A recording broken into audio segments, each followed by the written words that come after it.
Hello and welcome to Noshing with Nashi's Easter edition. For everyone out there that celebrates Easter, I'd like to wish you a happy Easter. Today we're going to be making a classic from my family's recipe book that we did every Easter since I think before I was born, and it is a German-style potato salad. For this, we will need some potatoes, and we're going to go with waxy potatoes for the way that I do this. You do not want a russet or Idaho potato. They will fall apart.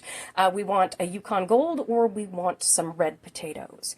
I have some dill, some black pepper, some rice wine vinegar, some pickles. You can go with a savory like a kosher dill, or you can go with a bread and butter, works great. We have a red onion, which you can use white. We have celery, and then we have some bacon back there. Now I'm going to preheat my oven to 350 degrees, and I'm going to bake my potatoes, and I will show you how to do that in the next part. All right, here I have 5 very large potatoes that I've washed up nice and clean, and I've just taken off any blemishes that were on the outside. I've placed them on a baking sheet with aluminum foil that I've sprayed with nonstick spray and just poked a few holes in them. I haven't added any salt, pepper, oil, or seasonings to them. We're going to bake them dry because it makes it just a little bit easier to handle. We're going to bake these in a 350 degree oven for about an hour or even a little bit longer until the largest potato is fork tender in the middle. Now, this saves us time in the sense that we don't have to do dishes afterwards. That's why we need a waxy potato so it will hold together. And after this, I will use the same oven while these are cooling to bake my bacon. I'll see you when these come out and the bacon goes in. All right, our potatoes are out of the oven. It took about an hour and 10 minutes at 350 degrees because these are very large potatoes. And I'm going to show you how to know they're done. You want to take your largest, thickest tuber here, and you want to be able to cut it in half easily, like that, with a butter knife, and that's how you know they're done. Now, these have to cool for about an hour because they are large potatoes. So in the meantime, I am going to pay attention to my ice machine behind me that just made that noise, and I'm going to go ahead and put our bacon together. And here I have my bacon all laid out on my baking sheet. I have used 2 layers of aluminum foil for this. And I've sprayed it with a little bit of nonstick spray. We're going to bake this in the same 350 degree oven for 35 to about 45 minutes, and we're going to flip our bacon at 20 minutes, and that's when we'll start observing to see when it will be done.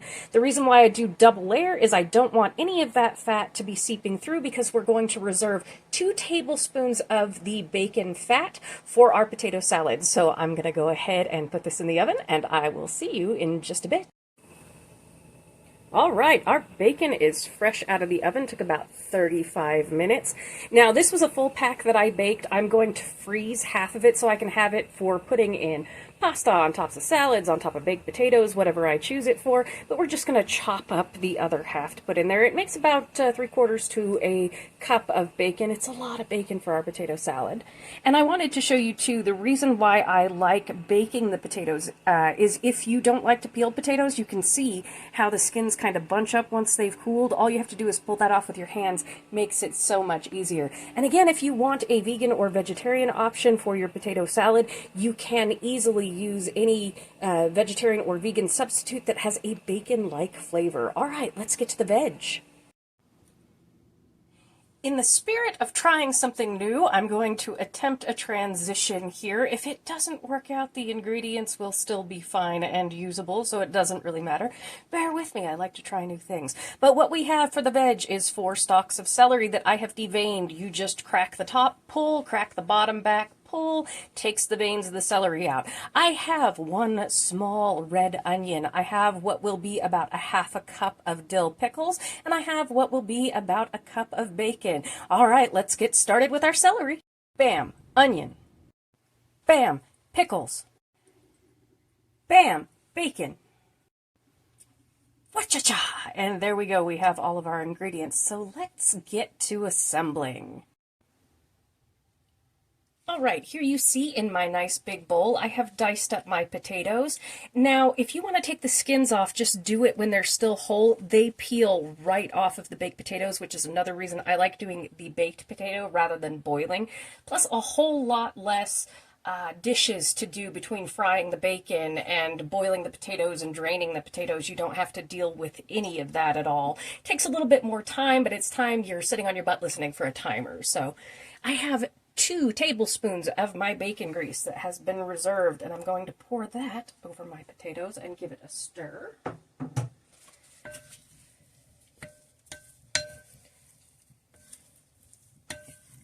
Just like that.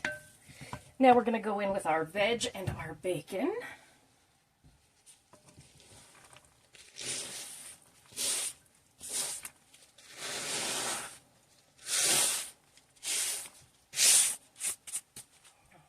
Alright. Get my glove off here since I was touching bacon. We're just going to give this a quick stir. You can add things like pimentos to this if you wish to. If you don't want to do a vinegar-based sauce for your potato salad, you can go in with sour cream, mayonnaise, Dijon mustard. You can also add those to the vinegar base. If all you have is salt, pepper, and pickle juice, you are good to go. It doesn't matter. It's all good. You can change up potato salad any way you like. And what I'm going to go in with is about a half a cup of this rice wine vinegar.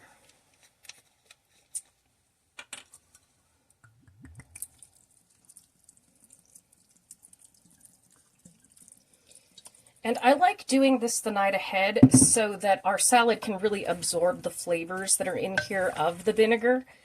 What I do the next day after I bring it out of the fridge and let it come, not to room temperature, but, you know, until it warms up just a hair, I'll add another little bit of rice wine vinegar just to zhuzh it up one last time. Oh, it smells so good. All right, then we're going to go in with however much black pepper you like.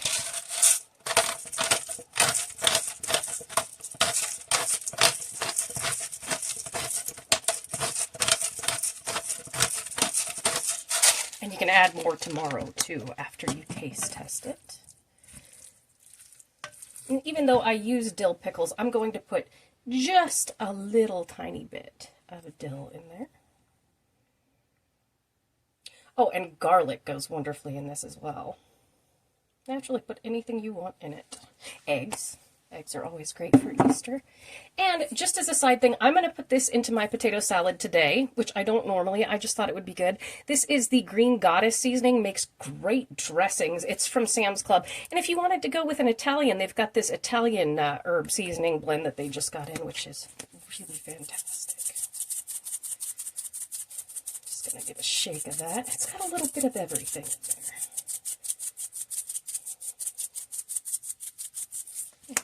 There we go. I just said that like I say, there we go, when I feed my cats. That's funny. And I'm just going to put it out there. I really don't recommend putting any raisins in your potato salad. It's not good. And I'm going to go with the science behind why we shouldn't put raisins in our potato salad.